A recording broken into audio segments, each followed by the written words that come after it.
Hey there. Welcome to the flower garden at Little Grass. We're excited. The flower you pick share is about to start and the gardens are coming alive with lots of different shapes and colors of blooms. So it's a great time to enjoy it as it continues to change through the season. So we've got a mix of annuals and perennials. Perennials would come back each season like lavender or hollyhock or fall sunflower, the lilies and yarrow. There's all kinds of blooms, and then there's certain things that we'll plant each season specifically for cut flowers. So that's kind of over in this area.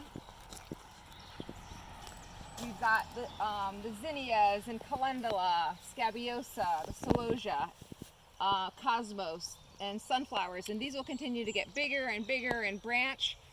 One thing about the flower garden is it's good to come if you can each week at least once, because you'll enjoy the changing color palette. So each bloom might only be around, or each set of flowers might only be around as short as 2 weeks, and then some might last for several months. So if we keep trimming them, we might get, for example, celosia for months and months, whereas something like scabiosa, that little pincushion, may only last for 2 to 3 weeks, so we just have to enjoy it while it's here. When we're harvesting flowers, there's a couple ways that you can do it, but I often, for many, as a general rule, encourage harvesting them when the petals are just starting to lift off the center of the flower, so it will continue to open and you'll enjoy it a little bit longer in the vase. There are so many flowers, and there's a little bit of there's some exceptions to that, but that's a good general harvest point. We've also got some fun grasses as kind of filler, or these ornamental alliums. So there's some other fun shapes.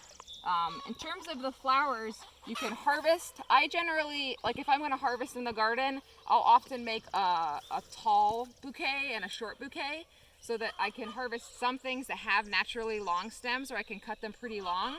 But if something is really beautiful but maybe it's a little bit smaller, I'll just harvest a collection of shorter stems and just make a littler bouquet and just set it on my desk as a happy reminder.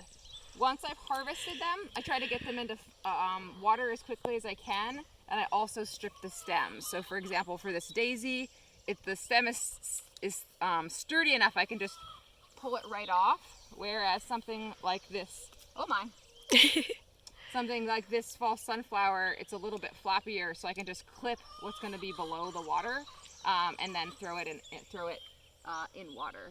So any flower you pick shares, every single visit you can harvest a full metal container worth of flowers. You can really pack it full. You can make multiple bouquets. You're welcome to fill these with water, half full with water, and bring them right into the field to harvest into. You also, if you want a sturdier base, you can harvest into something like these white plastic peanut butter buckets that we provide, and then you have a little bit looser collection, and you can make the bouquet later, basically. I often don't necessarily make the bouquet in the field. You're welcome to do that if you want to bring your own vase and make the bouquet in the field. I often just get a collection and kind of find inspiration as I'm going, and then let them sit, rehydrate the stems, and then make the bouquet a little bit later.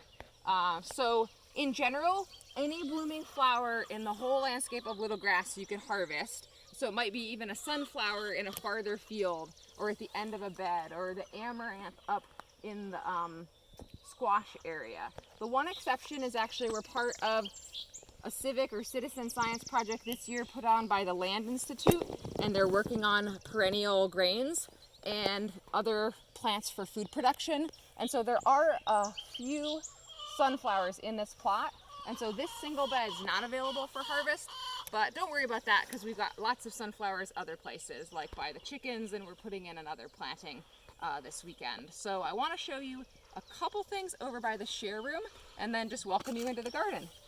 Let's head over there. I don't need these. So there's some things that are going to come and go, like the lilies.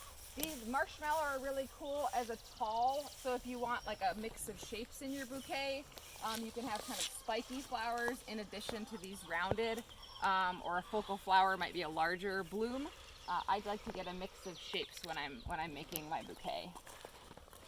Let's head to the share room.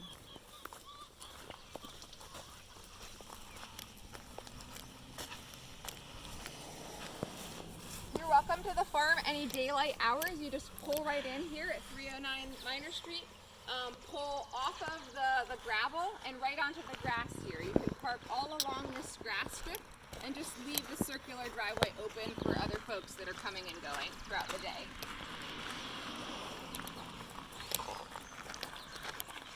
This is the area that we call the share room. So we've got tools and supplies and all the stuff you need for a successful visit. Right in this section, the one thing we ask any shareholder to do right before they start harvesting is just write the date on the sheet next to their name. And then grab any harvest tools and supplies that you need. So my preferred harvest for flowers are these little clippers. Scissors work well for some. Knives are a little awkward. We also have stem strippers if you want to use that. That works pretty well for certain varieties.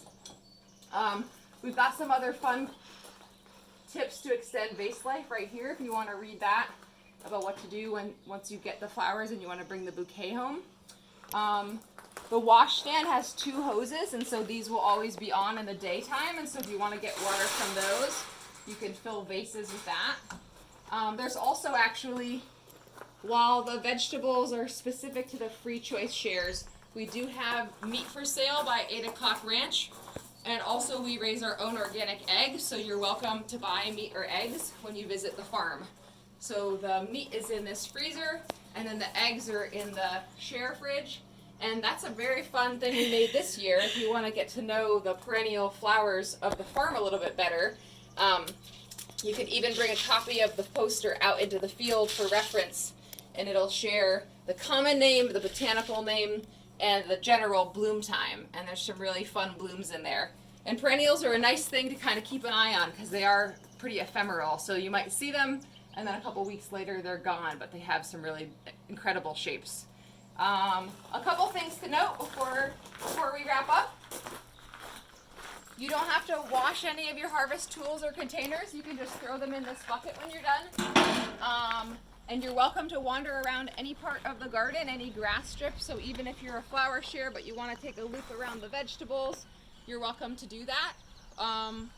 We pride ourselves on not spraying any herbicides, pesticides, or synthetic fertilizers on the landscape. So folks of all ages are welcome to come and enjoy it.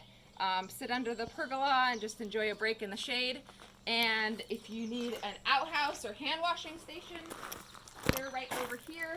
The outhouse and the hand washing station are right here. And we welcome you into the garden, and we look forward to seeing you sometime this summer. Happy harvesting.